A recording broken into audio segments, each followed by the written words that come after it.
So we're going to continue our discussion about a two-way ANOVA where we have two different ways that we can group our data. And now we're looking at whether or not those groupings have an interaction effect.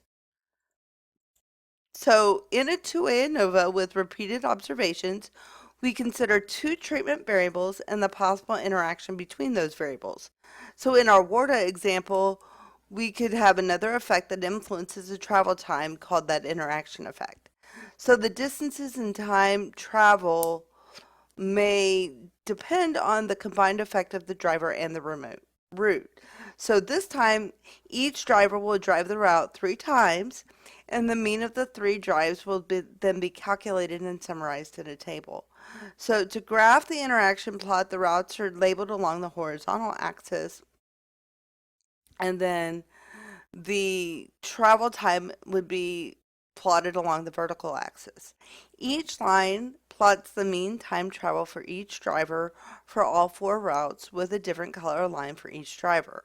Because the 5 lines are clearly not parallel, there might be an interaction effect on the driver and route on our travel time.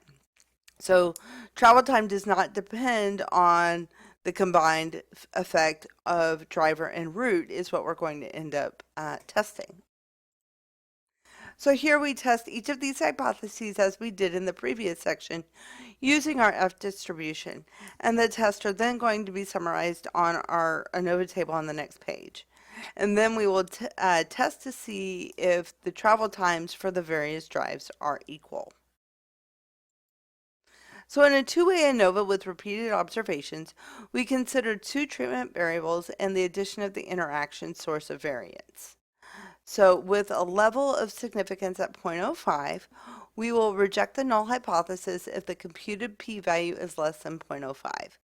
The p-value for the interaction effect is 0.0456, which is less than our 0.05, so we reject the null hypothesis of no interaction and conclude that the combination of route and driver has a significant effect on the response variable travel time. Note the p-value is defined as the probability of computing a value of the test statistic at least as extreme as the one found in the sample data when the null hypothesis is true. So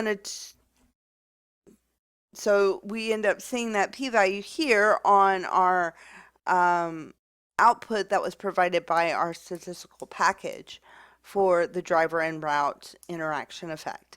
Now, note that you can have more than 2 factors in an ANOVA, and so if you do that, you end up with a lot more interaction effects. So you can have driver, route, and weather condition, right? And so with that, you have the interaction of driver and weather, route and weather, as well as driver, route, and weather as additional interaction effects. So your multi-way ANOVAs can get rather complicated as needed, but for the purposes of this course, I think we can keep it at a two-way with interaction as being as complicated as we're going to make it.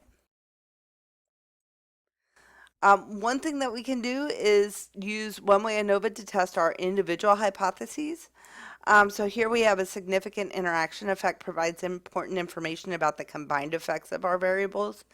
If interaction is present, then a test of differences in the factor means using a one-way ANOVA for each level of the other factors would be the next step.